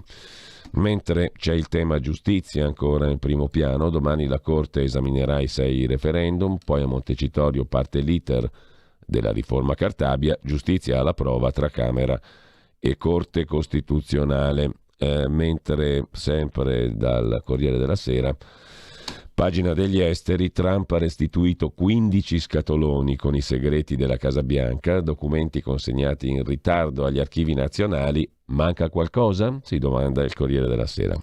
Dalla Francia invece, villette con giardino vicino al monastero, è il progetto di un miliardario far sorgere borghi per cristiani, per cittadini di confessione cristiana. 3 imprenditori francesi stanno progettando delle oasi cristiane, villette con giardino lontane dalle grandi città, vicine a monasteri, per offrire la vicinanza fraterna con altre famiglie cristiane, per una vera ecologia relazionale e spirituale. Il progetto si chiama Monasphère, è cominciato lo scorso gennaio da Clos Saint-Gabriel, un gruppo di 17 case vicine al villaggio dell'Île Bouchard e ai castelli della Loira. Il luogo scelto perché si trova a 1 chilometro dal santuario mariano e angelico di Saint-Gilles, dove nel 1947 la Madonna apparve a 4 bambini. In Canada invece c'è un ritratto di Tamara Lich, nonna e secessionista, è la leader della rivolta dei camionisti No Vax a Ottawa, giusto appunto in Canada. Per quanto concerne invece la cronaca italiana, medico boss e spedizione punitiva per dare una legnata all'ex ministro Baccini a Palermo. Arrestati Giuseppe Guttadauro, medico mafioso, e il figlio. I traffici, le cosche, la richiesta di una nobildonna romana. L'intervento del boss era stato sollecitato per sbloccare un credito con banca Unicredit. Sulla richiesta della procura di Palermo è stato nuovamente arrestato il medico boss Giuseppe Guttadauro, ex primario all'ospedale civico di Palermo. In cella anche il figlio Mario Carlo. Secondo l'accusa, il già condannato 3 volte Guttadauro, anche dopo il trasferimento a Roma, continuava a guidare la famiglia palermitana e a gestire un traffico internazionale di droga. Guttadauro venne coinvolto nell'indagine che costò 7 anni di carcere per favoreggiamento alla mafia all'ex governatore Cuffaro, accusato di aver segnalato la presenza di microspie in casa del boss. In questo caso invece c'era anche di mezzo un'aristocratica romana che pretendeva un credito da 16 milioni. L'ex ministro Baccini si dice all'oscuro e parla di millanterie. Incaricato da una facoltosa donna romana di risolvere un contenzioso, Guttadauro avrebbe pensato a una ritorsione contro l'ex ministro Baccini che impediva la transazione. Per i giudici, il medico Guttadauro era diventato referente in alcuni ambienti bene della capitale di Roma. C'è anche un video ignorato dai pubblici ministeri con il piano per ricattare l'ENI, nella pagina di cronaca del Corriere. A Non è l'Arena, ieri sulla 7, nella trasmissione di Giletti, la conversazione dell'avvocato Amara e dell'avvocato Armanna nel 2014. Secondo le difese è stata penalizzata la società. In un filmato registrato in modo clandestino nel luglio del 14, protagonisti l'avvocato Piero Amara e il dirigente Vincenzo Armanna, fra i principali testimoni d'accusa nel processo Eni Nigeria. Dalla videoregistrazione effettuata nello studio di un imprenditore, Ezio Bigotti, sembra emergere un piano per ricattare i vertici dell'Eni, preannunciando l'intenzione di rivolgersi ai PM di Milano per far arrivare una valanga di merda che tu non ne hai un'idea ad alcuni dirigenti apicali della compagnia. Si sentono Armanna e Amara, più volte indagato e condannato, e al centro a Milano di aspre diversità di vedute tra il PM sulla sua attendibilità, parlare della bufera in arrivo ai vertici dell'Eni. Questo video, come sostenuto durante il processo dalle difese, nel 2020, una volta che lo avevano trovato per caso, avrebbe costituito una prova a discarico degli imputati, cioè dei vertici dell'ENI, poi del processo. Ma la Procura di Milano lo avrebbe celato al tribunale. Una vicenda molto grave. Ascoltando Radio Libertà. la tua voce libera, senza filtri né censura. La tua radio.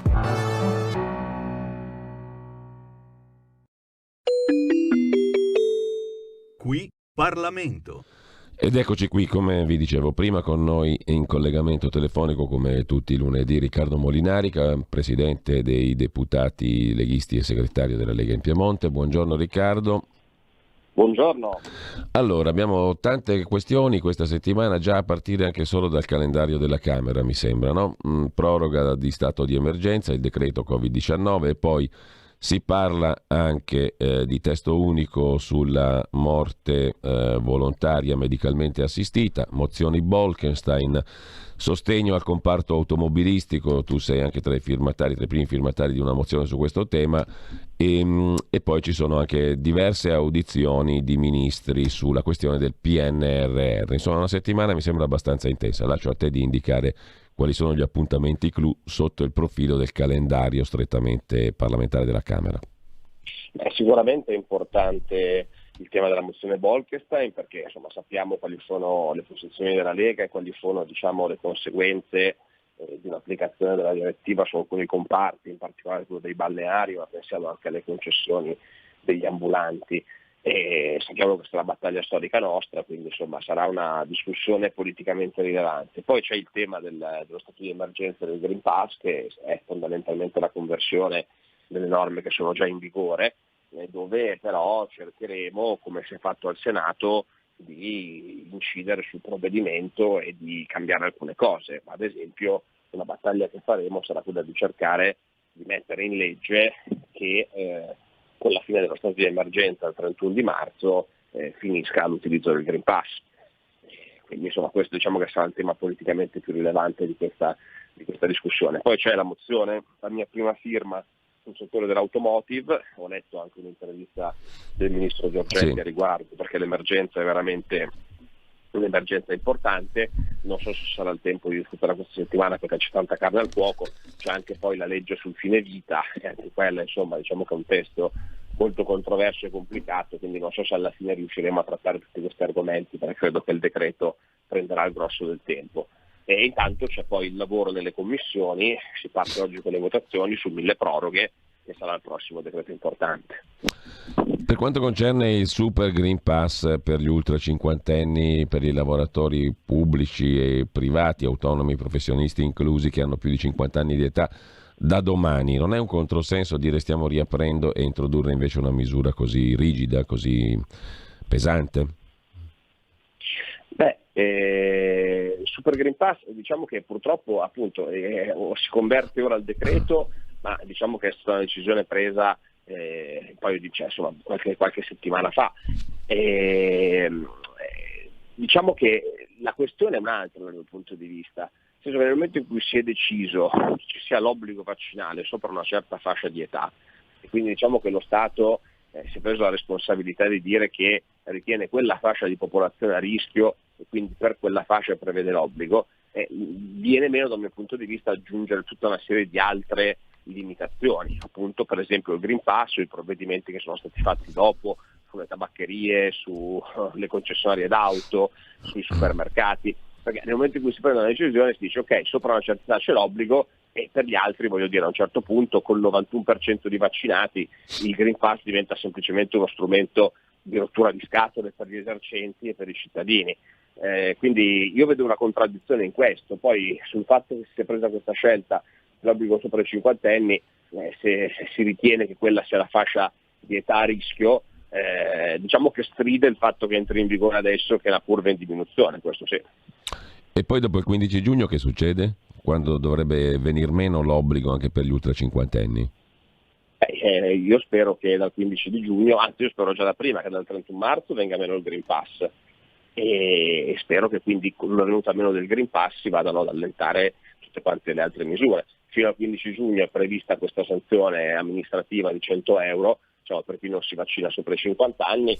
È chiaro che speriamo che tutto questo tutte queste limitazioni vengano meno il prima possibile, perché nel momento in cui vengono meno vuol dire che ci siamo lasciati la pandemia alle spalle. Ecco, tu hai citato prima la questione dell'automotive, no? Il settore dell'auto di cui ti sei occupato, sei il primo firmatario di una mozione di cui si parla alla Camera questa settimana.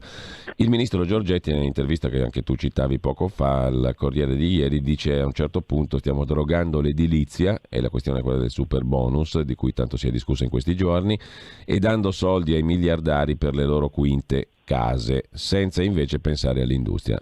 Concordi? E che fine fa il super bonus al 110%?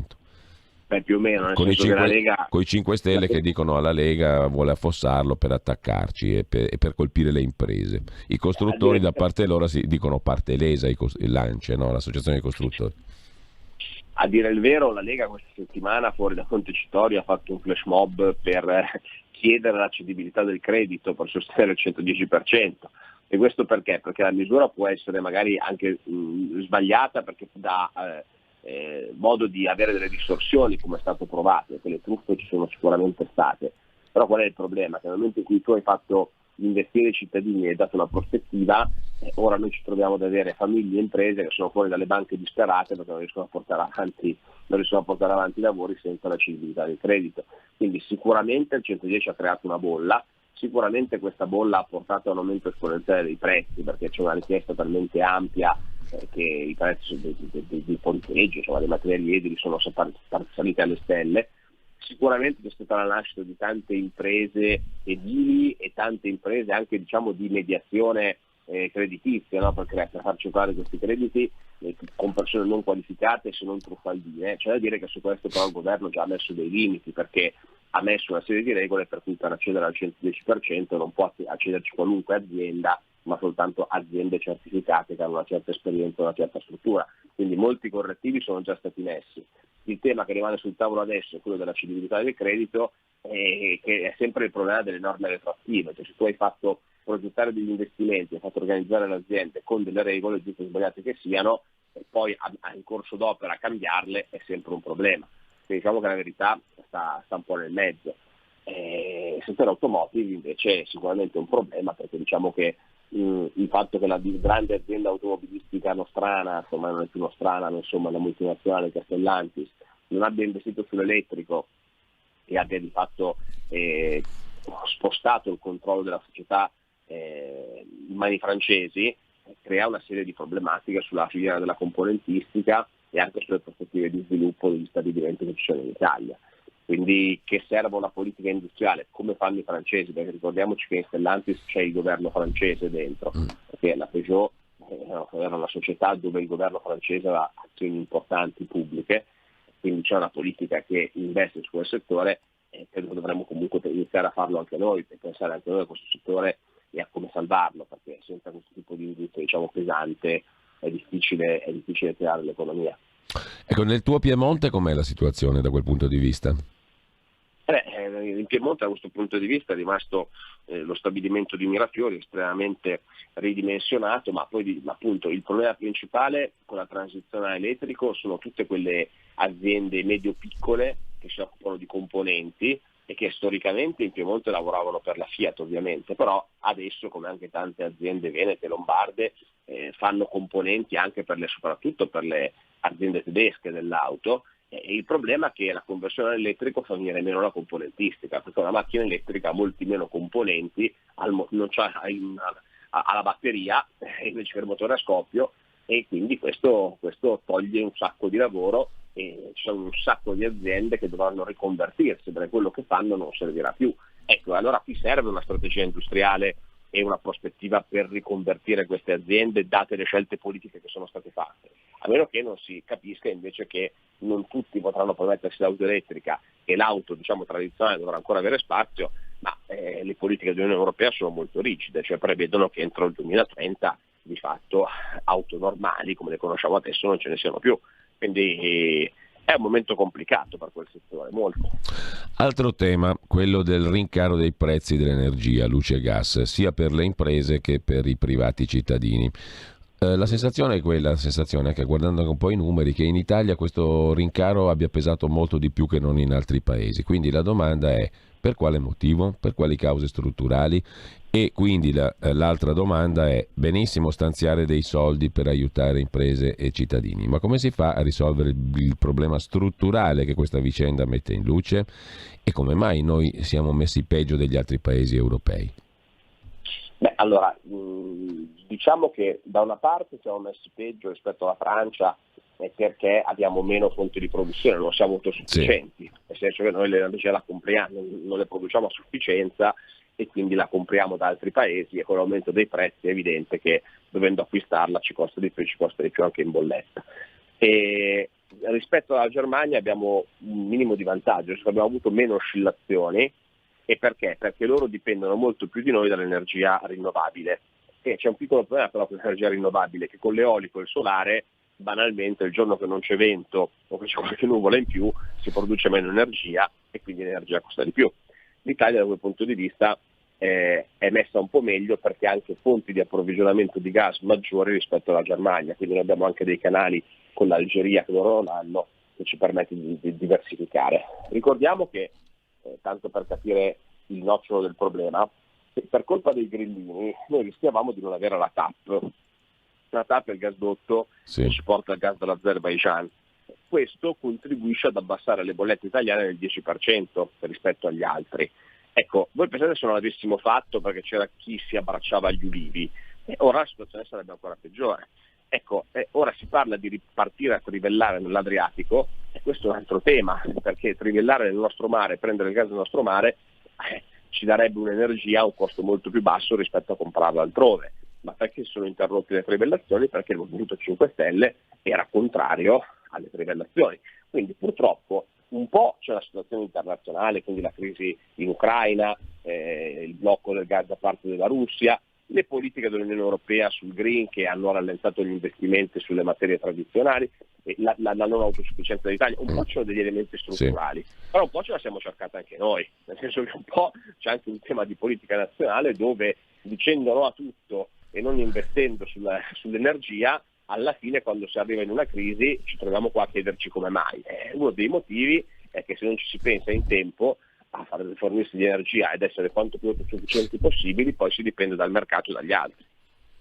Ultimo tema, prima di salutarci, abbiamo proprio un minuto. Questa settimana però è una settimana importante anche per un altro argomento, la giustizia. Il testo di riforma della giustizia va alla Camera in commissione dopodomani. Domani la Corte Costituzionale invece valuta l'ammissibilità dei quesiti referendari sulla giustizia. Lega e Radicali hanno raccolto, ne abbiamo parlati per mesi qui alla radio, e di altri due, eutanasia e cannabis. Il presidente della Corte Giuliano Amato ha detto che bisogna consentire ai cittadini di esprimersi con il referendum, lasciando intendere, presumo, che la Corte darà il via libera. Le due strade sono complementari o ci si affida? Perché qualcuno vuole più affidarsi al Parlamento, vedi la sinistra, qualcun altro invece dice consentiamo al popolo di esprimersi sui quesiti che sono chiari, che conosciamo. La sinistra vuole affidarsi al Parlamento perché conosce il potere rivoluzionario che avrebbero i quesiti, perché i quesiti sono molto netti e col voto popolare, se passassero, andrebbero oltre alle mediazioni che un Parlamento come questo porterebbe. La proposta del ministro Cartabia è sicuramente migliorativa rispetto alla situazione attuale, però non è risolutiva. Cioè, ad esempio pensiamo al nuovo sistema di elezione del CSM, pensiamo alle nuove regole sui magistrati che hanno ruoli nei ministeri o che scendono in politica. Sicuramente migliora qualcosa rispetto ad oggi, ma non è tranchant come i nostri quesiti. Penso alla separazione delle carriere, penso al sorteggio nel CSM, penso all'abolizione della legge Severino, insomma tutti i quesiti che abbiamo fatto. Quindi è chiaro che noi riteniamo che il referendum sia la spinta sulla base del quale poi bisogna fare una legge, non il contrario. Cioè che qualcuno non pensi di approvare una legge per far decadere il referendum, perché c'è questo retropensiero anche, perché se il Parlamento approva una legge che tocca gli stessi temi dei referendum, è evidente che i referendum vengono meno, e quindi io credo che bisogna fare il referendum, aspettiamo l'esito del vaglio della Corte Costituzionale e vediamo cosa uscirà, perché è vero che il Presidente Amato si è espresso in questo modo, ma abbiamo letto sui giornali delle veline di alcuni giudici costituzionali che lasciano intendere altro, quindi vediamo cosa capiterà. e poi sono la nostra speranza che si possa fare il referendum e poi fare delle leggi conseguenti. Grazie per il momento a Riccardo Molinari, buon lunedì, buona settimana Riccardo, buon lavoro. Grazie a te, un saluto a tutti.